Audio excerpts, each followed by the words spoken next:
$65 billion.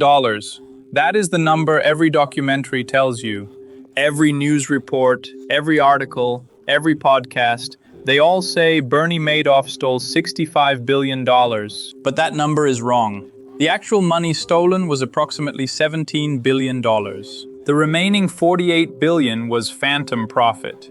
Fake numbers printed on paper statements mailed to investors for 4 decades. Money that never existed. Returns that were never earned. A lie repeated so many times that even the victims believed it was real. And that is just the first thing everyone gets wrong about this story. The second thing is bigger. Everyone calls this the story of one criminal. It is not. This is the story of an entire system that helped him. The system did not fail to catch Bernie Madoff.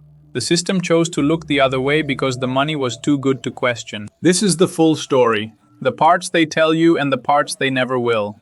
Bernard Lawrence Madoff was born on April 29, 1938, in Queens, New York. He did not come from money. His neighborhood was working class. His father, Ralph, was a plumber, who later ran into serious trouble with the SEC. His mother, Sylvia, also quietly withdrew from the business. From the beginning, the Madoffs had a troubled relationship with financial regulations. In 1960, 22-year-old Bernie founded his own firm with $5,000 saved from lifeguarding on Long Island and installing sprinkler systems. $5,000. That is what started it all. But here is what makes Madoff different. He was genuinely brilliant. He was building computer systems to execute trades electronically. He was faster and cheaper than the old guard. Madoff did not just trade on NASDAQ. He became its chairman. The man who would commit the largest fraud in history was the chairman of a major American stock exchange. He was sitting at the very top. His legitimate business earned hundreds of millions. But according to over 400 pages of handwritten prison letters, Madoff admitted he built the criminal enterprise at the same time, side by side, for nearly 40 years. Rule 1. He never promised insane returns. He promised a steady 10 to 12%, not spectacular, just slightly better than average, every single year. A perfectly straight line, mathematically impossible. Rule 2. He made it exclusive. Getting into his fund was like joining the most exclusive club in the world. Wealthy people begged to give him money. Madoff turned greed and ego into weapons. Rule 3. This is the secret.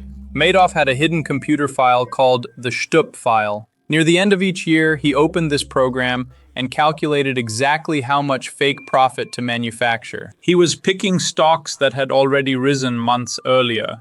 He was not predicting the market. He was rewriting history, creating fictional transactions that perfectly explained his impossible returns. And the operation was absurd.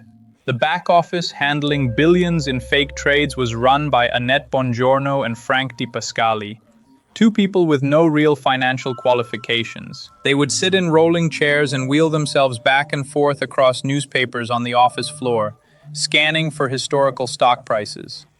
They sometimes cited trades on days when the market was closed. Holidays, weekends. Nobody noticed, nobody checked, nobody raised a single alarm, because nobody on the outside wanted to look too closely at something that was making them all an enormous amount of money. Meanwhile, on the other side of the building, Madoff's legitimate operation used cutting-edge technology.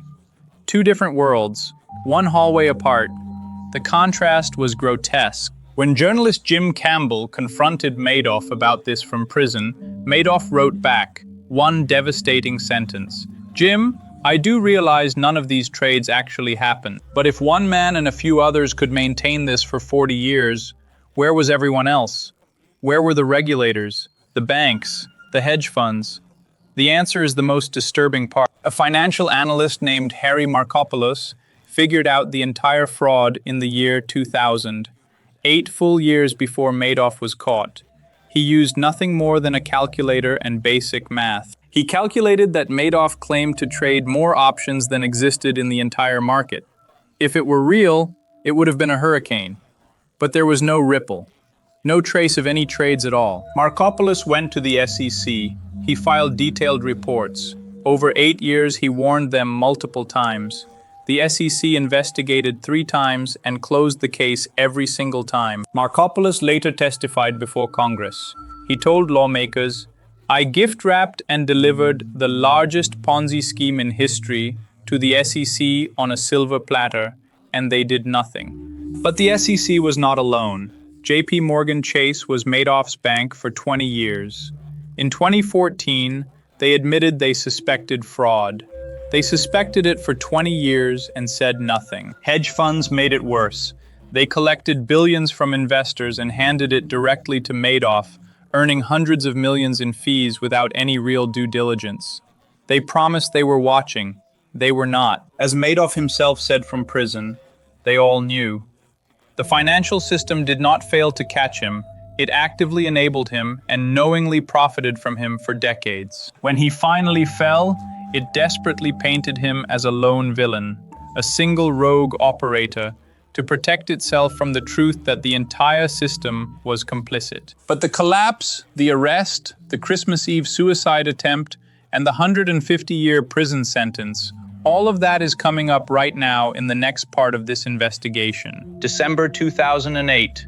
The global financial crisis was tearing the world apart.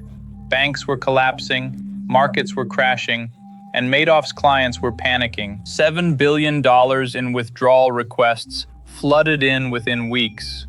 But the money was not there. It had been paid out to earlier investors over the past 4 decades. There was nothing left. On the afternoon of December 10th, Madoff called his 2 sons, Mark and Andrew, to his apartment. He told them everything. The investment advisory business, he said, was all just one big lie, a giant Ponzi scheme. He had been running it for decades. His sons went directly to the FBI. The next morning, December 11th, 2008, FBI agents arrived at Madoff's penthouse on the Upper East Side of Manhattan. When they asked if there was an innocent explanation, Madoff replied, and this is directly from the FBI report, "There is no innocent explanation." He was arrested on the spot. What happened next shattered the Madoff family in ways no prison sentence ever could. 13 days after the arrest, on Christmas Eve 2008, Bernie and his wife Ruth attempted suicide together. They swallowed pills, Ambien and possibly Klonopin. Their sons had just cut them off completely. The scandal was consuming everything. Ruth later said they simply wanted it all to end.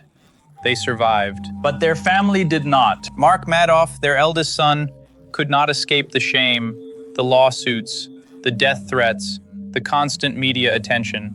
On December 11th, 2010, exactly 2 years to the day after his father's arrest, Mark hanged himself in his Soho apartment while his 2-year-old son slept in the next room. He was 46 years old. Andrew Madoff, their younger son, was diagnosed with a recurrence of cancer. He blamed his father. He believed the stress triggered it. Andrew never spoke to his father again. Not one single word from the day of the confession until the day he died. He told journalist Jim Campbell 4 words that will stay with me forever. He killed Mark quickly, and he is killing me slowly. Andrew died of cancer on September 3rd, 2014. He was 48 years old. Ruth Madoff lost everything: her money, her social status, her husband, both of her sons. She ended up in a small rented apartment, completely alone, estranged from her former life. Madoff's sister-in-law went bankrupt and ended up driving a car service to the airport just to survive. Bernie Madoff did not just destroy 37,000 victims, he destroyed his own bloodline. And those 37,000 victims stretched across 125 countries. They were not all wealthy. Taxi drivers in Latin America, retirees in Florida, school teachers who trusted their pension funds to advisors who quietly funneled the money to Madoff, charities that funded cancer research and homeless shelters. Elie Wiesel, the Nobel Peace Prize-winning Holocaust survivor, lost his entire personal fortune and his foundation's assets to Madoff. There were suicides among the victims, lost homes, bankruptcies, broken marriages. One victim told NPR, "My husband died. He gambled everything we had away. 2 weeks after he died, I got a knock on the door. I had to get out of my house." But there is one piece of this story that offers hope. The United States Department of Justice created the Madoff Victim Fund.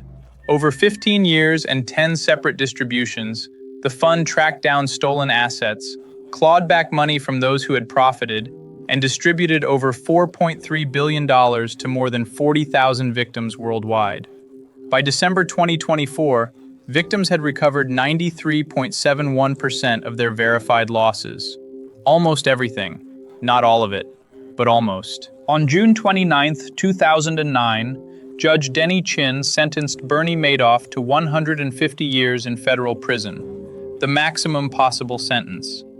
Judge Chin called the fraud extraordinarily evil. Madoff was sent to Butner Federal Correctional Complex in North Carolina. The man who once controlled billions now earned 24 cents an hour mopping floors. And in prison, Madoff became a bizarre celebrity. Other inmates were in awe.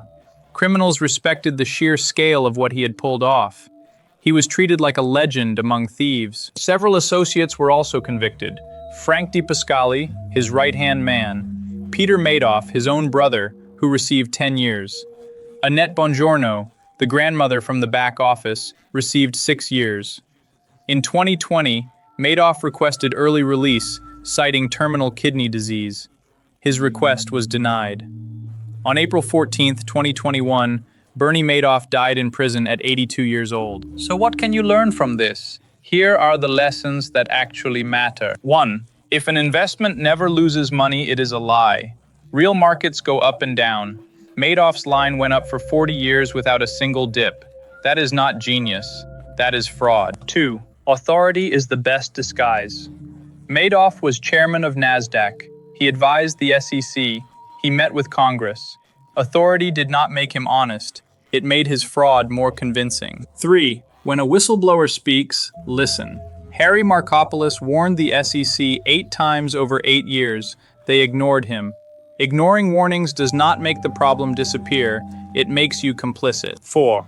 The biggest frauds look the safest. They do not come with red flags waving. They come wrapped in exclusivity, prestige, and consistent returns. 5. The system protects itself before it protects you. JPMorgan knew, the SEC was warned, hedge funds profited, and when it collapsed, they made one man the villain to avoid admitting the system was broken. That was the full story of Bernie Madoff. Every fact came from FBI case files, DOJ records, SEC investigation reports, congressional testimony, and verified reports from NPR, New York Times, New York Magazine, New York Post, PBS, and CNN. Next, Elizabeth Holmes. She told the world she reinvented blood testing. She convinced Walgreens to put her machines in stores.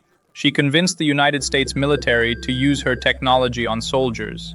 She raised $9 billion. None of it worked. People's lives were put at risk. That investigation is coming soon.